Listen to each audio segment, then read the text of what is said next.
Chris Broussard joins us. All right, let's start with a Porzingis trade. People in New York freaked out. What was your take on it?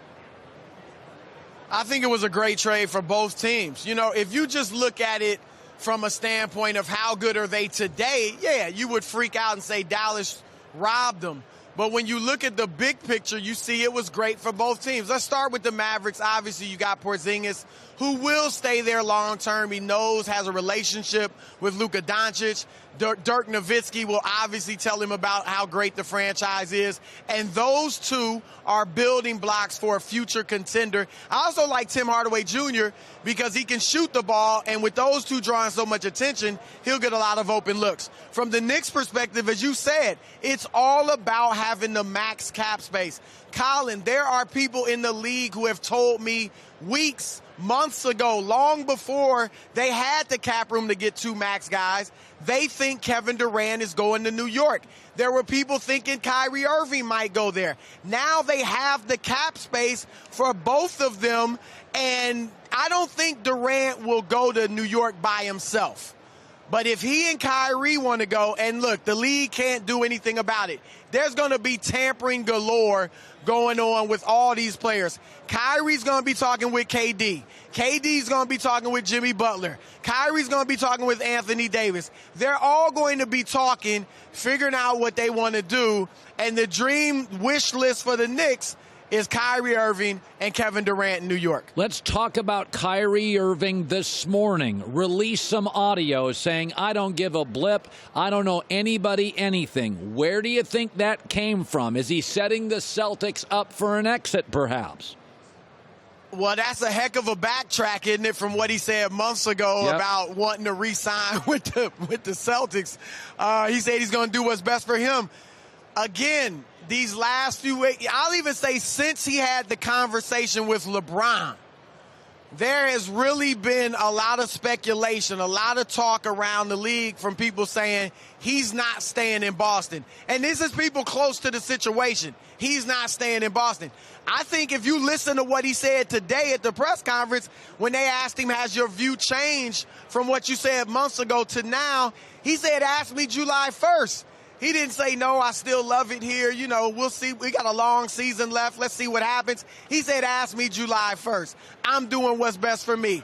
I don't owe anybody anything. Kyrie is from nearby West Orange, New Jersey. He grew up a Nets fan, but the Knicks are obviously the show in New York. He likes the spotlight. He's a fantastic player. And even though Kyrie and LeBron have mended fences, if you still are a competitor and if you want to show I can win it without LeBron James, what better way to do it than with Kevin Durant in New York? And if you're Kevin Durant, and we know he's competitive with LeBron even though they're friends, if you want to one-up LeBron James, what better way to do it than win a three-peat in Golden State, then go to New York and lead them to a championship with Kyrie Irving?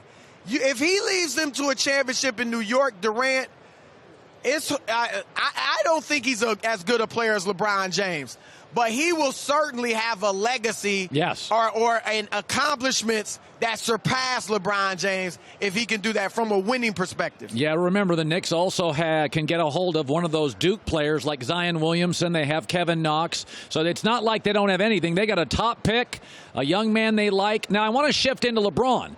And Dennis Smith Jr. is actually pretty good, just quickly. Yeah. I want to shift to this. Okay, let's go Anthony Davis to the Lakers. I've been told it's going to happen. I think you've been told that. They had the Lakers certainly yesterday. Brad Turner, LA Times, said they're willing to give up everybody. You agreed with that. The question becomes, the Knicks now appear to be out on Anthony Davis more. He has said publicly or through an agent, Boston's not his thing, right? It looks like the Lakers now certainly in the running for having the best package. If you were the Pelicans, what would you do? Well, first of all, you're right, Colin. Yesterday was a great day for the Lakers, too. There were three winners, the Mavs, the Knicks, and the Lakers, because to your point, the Knicks are out of it. Boston, if Kyrie leaves, they're out of it. Let me say this quickly. If Kyrie re-signs with Boston somehow, Danny Ainge, even if he's told it's a one-year rental, AD won't stay, he will throw the dice and try and get Davis there for 1 year, believing he can convince him to stay. If Kyrie's gone, I wouldn't do that if I'm Danny Ainge. He may still do it, but I wouldn't do it if I'm Ainge. So when we look at the Lakers, if I'm the Pelicans, there's no way, Colin, I'm trading him to the Lakers before the deadline. Even if I know he's going to end up there eventually. What I would do if I'm the Pelicans, I would send Anthony Davis home for the rest of the season. Go to Chicago. Just get out of New Orleans. Go to Chicago. This ruins their franchise to a large extent. Go to Chicago. We'll let you know when we're trading you. I wouldn't even think about doing it before February 7th. I believe I can get that best Lakers offer in the summer, just like I can get it now. So, because here's why. Some people think, well, with Boston out, with New York out, the Lakers will be able to lowball you and you'll have to take it. Not necessarily, because remember, Anthony Davis has to stay around all next year. LeBron James is not going to let another year with this mediocre squad play out. He's going to get impatient, and at some point he'll say, look, get Anthony Davis. I don't care who you have to give up, and then they'll go do it. Chris Broussard, respond to what Sir Charles said. Well, first of all, he's wrong. He's talking about now these players have the same agents. That's always been the case. David Falk had Michael Jordan, Patrick Ewing, Alonzo Mourning, and many others when he was the top agent in the game. So that's nothing new. What's new is this.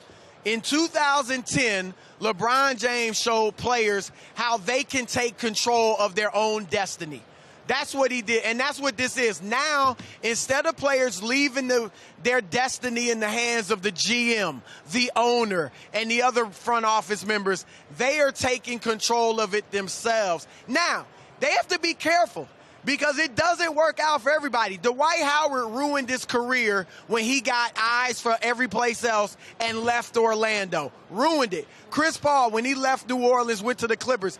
Didn't ruin his career, but it didn't, basketball-wise, he didn't get to the conference finals in L.A. Now he's kind of a role player next to James Harden in Houston. Carmelo Anthony, when he went to New York, he was still a celebrity and a superstar, but he didn't win. It didn't help him basketball-wise. His team in Denver was better. So it hasn't worked out for everybody. Some of these players need to be careful, but this is what you see happening. Players are following the LeBron James blueprint that he has started.